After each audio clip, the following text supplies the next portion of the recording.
दोस्तों, सरकारों और बहुसंख्यक के द्वारा मुसलमानों को परेशान करना और उन्हें तकलीफ देना इस देश का एक बड़े हिस्से के लिए सबसे बड़ा विकास है। नौकरी है, विश्व गुरु होना है। दोस्तों, मुसलमानों को तकलीफ में देखकर देश के एक बहुसंख्यक समाज के एक वर्ग की भूख प्यास मिट जाती है। घर में भले ही उनके चूल्हा ना जले, मगर मुसलमानों का चूल्हा टूटता देख इनका पेट भर जाता है। मुसलमानों के साथ जितना जास्ती करेंगे उतना ज़्यादा सम्मानित किए जाएंगे। कोई विधायक है जो किसी मस्जिद मदरसे की दीवार गिरा दे, कोई 3 पंडित मिलकर मुसलमानों की कोई मस्जिद को मंदिर घोषित कर दे, कहीं कोई मुसलमान मॉब लिंचिंग में मार दिया जाए, फिर अपराधी को माला, फूल और साथ ही सम्मानित किया जाता है, पैसे दिए जाते हैं, कंधे पर उठाया जाता है। कहीं कोई मुख्यमंत्री ज़मीन में गाड़ दूंगा, मिट्टी में मिला दूंगा। गजा की तर्ज पर क्या इस देश के मुसलमानों का जेनोसाइड हो रहा है? लगातार मुसलमानों की मॉब लिंचिंग की खबरें आ रही हैं और अब तो मुसलमान बच्चियां भी सुरक्षित नहीं हैं। ये सब देखकर ही ऐसे बहुत बड़ी संख्या के बहुसंख्यक अमृतकाल के चरम सुख भोग रहे हैं। दोस्तों, ये अलग बात है कि 5 किलो राशन पर वो जीवित है। ऐसे लोग जिंदगी की जद्दोजहद में शीघ्र पतन के शिकार हो जाते हैं, मगर फिर भी अगर मुसलमानों को परेशान होता देखकर भरपूर जवानी के जोश में आ जाते हैं और झंडे उठाकर मस्जिदों के सामने नाचना शुरू कर देते हैं और यही अपराधी दंगाई बन जाते हैं। दोस्तों नमस्कार, आप देख रहे हैं बामसेफ न्यूज़ और मैं हूं आपके साथ शैला। दोस्तों, अभी हाल ही में मंदिर के बाहर बांस फेंकने की साजिश हुई नाकाम। पुलिस ने सीसीटीवी के आधार पर 2 हिंदू युवकों को गिरफ्तार किया। ये मुसलमानों पर बहुत बड़े इल्ज़ाम और उस क्षेत्र में दंगा करने की बहुत बड़ी साजिश को पुलिस वालों ने बेनकाब कर दिया। दोस्तों, नफरती सोच के मालिक 2 युवकों ने शहर के अंदर आपसी सौहार्द बिगाड़ने की साजिश रचते हुए मंदिर के बाहर बकरे की खाल फेंक दी। फिर क्या था, जो प्लांट किया गया था उसमें नफरती चिंटियों का गैंग पहुंचने लगा। फिर धीरे धीरे लोगों की भीड़ वहां उतरने लगी। बजरंग दल, वीएचपी वाले भी अपनी दुकान लेकर पहुंच गए, क्योंकि सब कुछ तो इनके हाथ में है। इनकी भावना जल्दी ही आहत हो जाती है। मामला राजस्थान का है, जो भीलवाड़ा शास्त्री नगर का है, जहां की जैसा पुलिस वालों ने बताया। बालाजी मंदिर और बाबा रामदेव मंदिर के बाहर लोगों के बकरे के अवशेष पड़े मिले, जिसके बाद भावना आहत हो गई और बजरंग दल और तमाम तरह के ग्रुप वाले वहां पर पहुंच गए और मुसलमानों के खिलाफ नारेबाजी होने लगी। उन्हें पाकिस्तानी घोषित किया जाने लगा, उनको गालियां दी जाने लगी, तमाम तरह की बातें शुरू हो गई। भावनाएं आहत होने लगी और मुसलमानों के खिलाफ नारे शुरू हो गए। उन्हें मारने की, काटने की धमकी भरे नारे शुरू हो गए। दोस्तों, ये बहुत आसान है इस देश में कि मुसलमानों को धमकी भरे नारे और उनके साथ मॉब लिंचिंग लगातार हो रही है। दोस्तों, आप सुनिए, इसे हिंदूवादी संगठनों ने साजिश बताया और धार्मिक रंग दे दिया। दोस्तों, इस छोटी सी बात को लेकर पुलिस ने सोचा चलो सीसीटीवी खंगालते हैं, कौन टोपी वाला आकर के बकरे का मांस मंदिर के सामने फेंक गया, क्योंकि इस्लाम किसी को तकलीफ देना नहीं सिखाता है। मुसलमान नहीं थे बल्कि सनातनी निकले। जब सीसीटीवी खंगाला पुलिस वालों ने, तो पता ये चला कि लोकेश और हेमंत 2 ऐसे चेहरे निकले जिन्होंने ये कारनामा किया था और अराजकता फैलाने की इस बकरा ईद के मौके पर दंगा कराने की कोशिश की गई थी। सनातनी होने का सबूत दे दिया इन लोगों ने। दोस्तों, कहने को तो कोई भी कुछ कह लेता है। क्या इन पर कार्रवाई होगी? क्या इनका इनकाउंटर होगा? क्या इनका घर गिराया जाएगा? दोस्तों, क्योंकि ये बहुत बड़ी साजिश थी, दंगा कराने की साजिश। उसमें न जाने कितने नौजवान मारे जाते और जेल जाते। कुछ नहीं होगा, 4 दिन में इनकी जमानत हो जाएगी और फिर ये रिहा हो जाएंगे और इनको इनाम और सम्मानित किया जाएगा। आखिर एक और बेटा दाढ़ी टोपी वाला गायब कर दिया गया।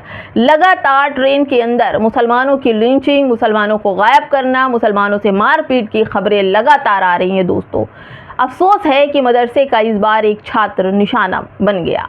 जामिया अमजदिया रज़विया मऊ के एक तालिबे इल्म जो गोपालगंज के रहने वाले थे, ईद उल अज़हा यानी बकरा ईद की छुट्टी बिताने अपने घर जा रहे थे।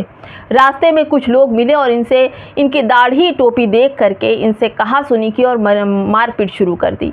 अब वो 20 साल का लड़का परेशान हो गया। मजबूर होकर उसने अपने वालिद को, मतलब पिता को मैसेज किया, अब्बू ट्रेन में लड़ाई हो गई है और ये लोग मुझे मार रहे हैं। कब अब हुआ, कैसे मारा, क्या किया, अब तक उसका पता नहीं चला। लेकिन उसके इस मैसेज ने हंगामा खड़ा कर दिया।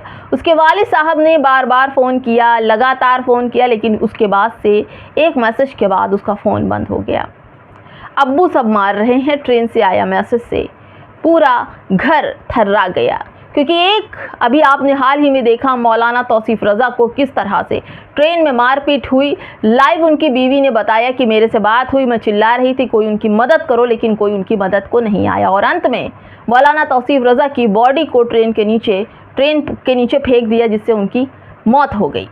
दोस्तों, इसके बाद उनकी कई हड्डियाँ पोस्टमार्टम की रिपोर्ट में बताया हड्डियाँ भी टूटी थी, फलाडिका हुई। लेकिन दोस्तों, लगातार मुसलमानों की ट्रेन में, बसों में, सड़कों पर लगातार निशानदेही देख करके ग्रुप बना कर मुसलमानों को मारा जा रहा है। ऐसा पदयात्रा वाले जो धीरेन्द्र शास्त्री थे, उनकी यात्रा में जो लोग आए थे, लगातार जो साधु संत थे जिन्होंने आपत्तिजनक टिप्पणी की थी, वो लोग लगातार यही बोल रहे थे कि मुसलमानों का उन पर हमला करो, छुप छुप के हमला करो, ग्रुप बनाकर हमला करो, गुरिल्ला युद्ध करो, जैसा कि यतीनंद सरस्वती कहते हैं।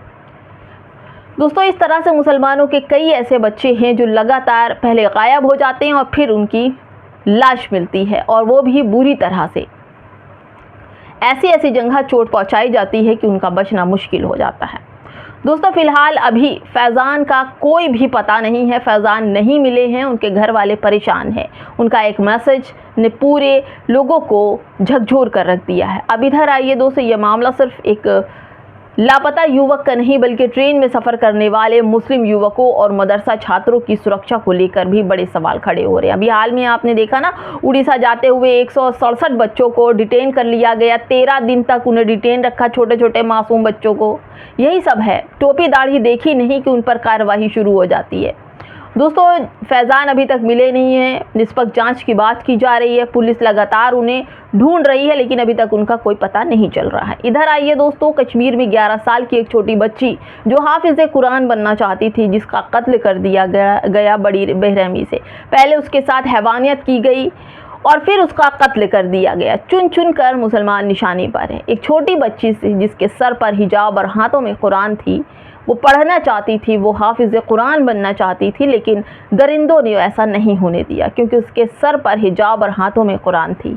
दोषी चाहे कोई भी हो दोस्तों, कहीं भी हो, दरिंदगी करने को ना उनको बेल मिलनी चाहिए, जेल सीधी होनी चाहिए, और वकील और कोई भी कुछ इनकी सुनवाई नहीं होनी चाहिए। सीधा ऐसे लोगों को फांसी होनी चाहिए।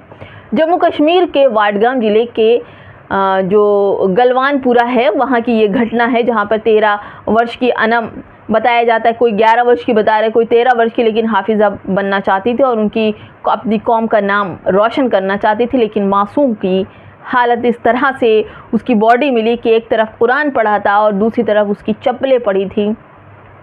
सरकार से विनती है कि उनके परिवार का कहना है कि दोषियों पर सख्त से सख्त कार्रवाई होनी चाहिए और छूटने नहीं चाहिए। लेकिन दोस्तों, छूट कर अगर अपराधी कोई भावना आहत वाले हैं, तो जैसे ही छूटेंगे तो लोग उन्हें लगातार कंधे पर बैठाकर उनके इस अच्छे वाले कारनामे के लिए इनाम से भी नवाजा जाएगा।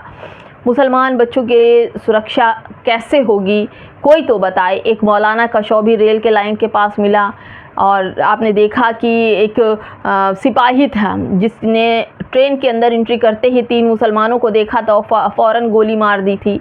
वो भी आपको याद होगा कि ट्रेन में आखिर मुसलमान सुरक्षित कैसे हैं, सफ़रों में मुसलमानों की सुरक्षा कैसे होगी। मुस्लिम सुरक्षा के लिए अलग से क्या है, SC एक्ट की तरह कानून सुरक्षा दे। सरकार हर कानून मुसलमानों के लिए रातिम राता लेकर आती, लेकिन मॉब लिंचिंग पर कानून बनाने के लिए सरकार बिल्कुल सहमत नहीं होती है। मुसलमानों की लिंचिंग लगातार हो रही है और इस पर कोई कानून नहीं बना है। यकीन करिए, मुसलमानों को कभी ईद बकरीद पर हुड़दंग करते हुए नहीं देखा होगा, कभी किसी त्यौहार पर लड़ते नहीं देखा होगा, कभी किसी त्यौहार पर शराब पीकर नाली में गिरते हुए नहीं देखा होगा। इनका 2 ही त्यौहार होता है, एक तो होती है ईद और दूसरी होती है बकरा ईद, और दोनों में ये शांति से नमाज पढ़ते हैं। इस नमाज को लेकर इतनी ज़्यादा भावना आहत होती है कि एक बड़े आला अधिकारी, एक ओहदे वाले लोगों को भी ये लगता है कि सीधे मीडिया से बात करते हुए कह देते हैं कि सड़कों पर नमाज हुई तो खैर नहीं।